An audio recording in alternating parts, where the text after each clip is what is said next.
Après, si vous voulez, cette position des compagnons, qui est une position, et salaf salih, une position très claire, évidente, de la compréhension de Qadar al-Qadar, vont naître des courants.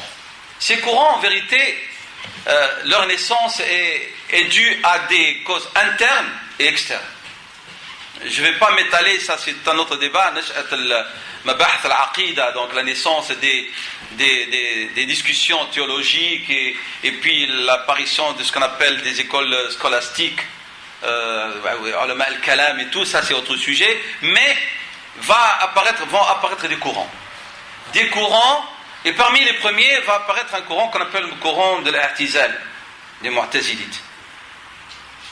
Ce courant, en vérité, il va apparaître, comme vous le savez, suite à une situation bien précise. C'est la discussion concernant celui qui commet le péché majeur. Est-ce qu'il demeure dans la foi, est-ce qu'il est toujours croyant, ou est-ce qu'il est excommunié? Kafar. Et là, vous avez eu les courants suivants, les Mu'tazilites qui disaient qu'il est dans une position entre les deux, il n'est ni croyant ni mécréant. Et vous avez la position des khawar, des dissidents, qui ont considéré que celui qui donne un péché majeur, il est mécréant. Et c'est en justifiant, par cette position théologique, ils ont justifié l'assassinat de Sayyidina Ali, radiyallahu anhu. Et puis vous avez une position qu'on appelait Al-Murji'a, des attentistes, ils ont dit on ne se prononce pas, on laisse jusqu'à l'au-delà, c'est Dieu qui décidera de son devenir. Et puis celles de Al-Sunnah qui ont dit il est mu'min. Le péché majeur, et bien sûr les preuves coraniques sont nombreuses, c'est que les hadiths qui prouvent que celui qui commet un péché majeur reste dans le cadre de la foi. Le seul débat qu'il y a entre les musulmans sunnites, c'est la question du délaissement de la prière, entre deux positions, celle de l'imam Ahmad rahimahullah et celle de la majorité des savants de l'islam. L'imam Ahmad prend les hadiths que vous connaissez, à la limite où ce qui sépare l'homme de la mécréance, c'est la prière, celui qui la délaisse, c'est les mécréants. Le pacte entre nous et eux, c'est la prière, celui qui délaisse, c'est les mécréants. Ces hadiths les connaissent, la majorité. Ils disent que le terme mécréance ici, il ne faut pas le prendre dans le sens du terme, c'est pour montrer la gravité de l'acte, et ils font la différence entre un délaissement de négligence et un délaissement de reniement. L'imam Ahmad, même celui qui délaisse par négligence, il le considère kafir. Les autres disent non. Si c'est par négligence, il ne l'est pas, il n'est pas kafir. Et donc, vous avez deux tendances, l'imam Ahmad et la majorité, c'est-à-dire des autres savants. Et donc, ça, c'est le premier débat. Et après, vont naître d'autres sujets. Et alors là, avec la propagation de l'islam, l'adhésion de nouvelles communautés, l'influence de nouvelles doctrines, des débats suscités à l'intérieur et des débats suscités volontairement par des gens externes à la communauté. Donc on va voir apparaître cette position. Alors cette position des musulmans sunnites se limite en deux positions de base, celle d'Abul Hasan al-Ash'ari, qu'on appelle l'ash'arisme, partagée presque par tous, et nous avons la position de l'imam Ibn Taymiyyah, qui est celle de l'Ash'ari aussi quelque part. Simplement l'imam Ash'ari, c'est ma lecture, il va synthétiser cette position qui ne sera pas perceptible par ceux qui veulent avoir une compréhension humaine, un peu rationnelle de la chose. Mais en vérité, la vraie compréhension de la question de Qadar al-Qadar est une compréhension qui doit être en relation avec la foi. Donc, qu'est-ce qu'il propose Abul Hasan al-Ash'ari? L'Ash'ari 260-324 Hégire, donc naissance et décès. Il disait, rahimahullah ta'ala, le bien et le mal se réalisent par la volonté de Dieu subhanahu wa ta'ala et sa destinée. Nous croyons dans la destinée de Dieu subhanahu wa ta'ala et son décret, bien et mal, bon et mauvais.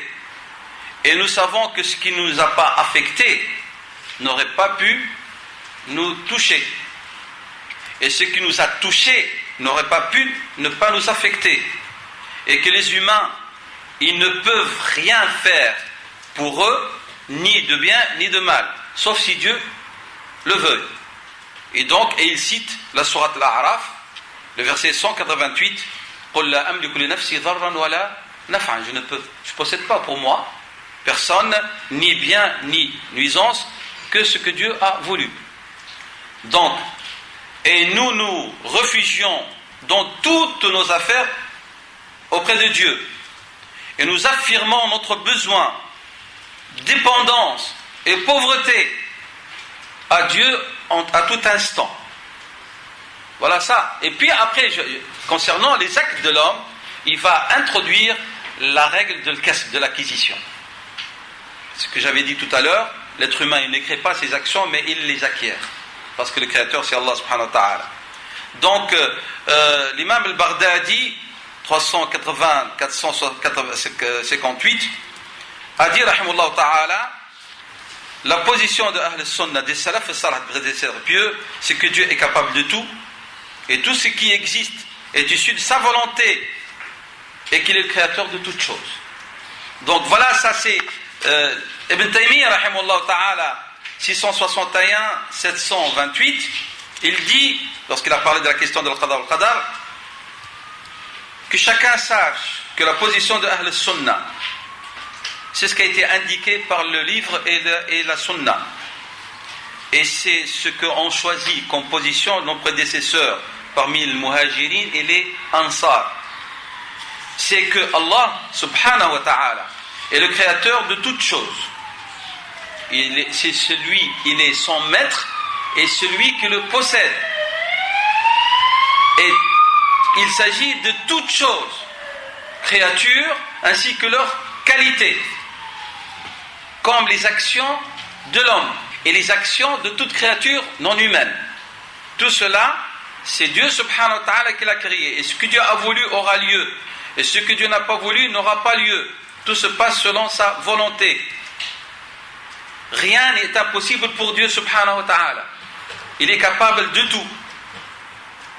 Et lorsque Dieu veut quelque chose, il est capable de le faire. Dieu sait ce qui a existé, ce qui existera, ce qui n'a pas existé, comment il aurait pu être s'il avait existé, y compris les actions de l'homme. Et Allah subhanahu wa ta'ala a défini de cela, tout cela avant la création.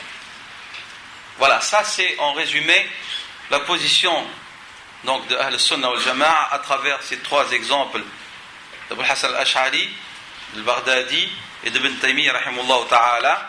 Donc, Inch'Allah, au début de la deuxième session, je parlerai en introduction donc de cette question de la liberté de l'homme, et nous développerons cela à travers des choses concrètes. Wallahu a'lam. Wa sallallahu wa sallam wa barak ala sayyidina Muhammad wa ala alihi wa sahbihi wa sallam.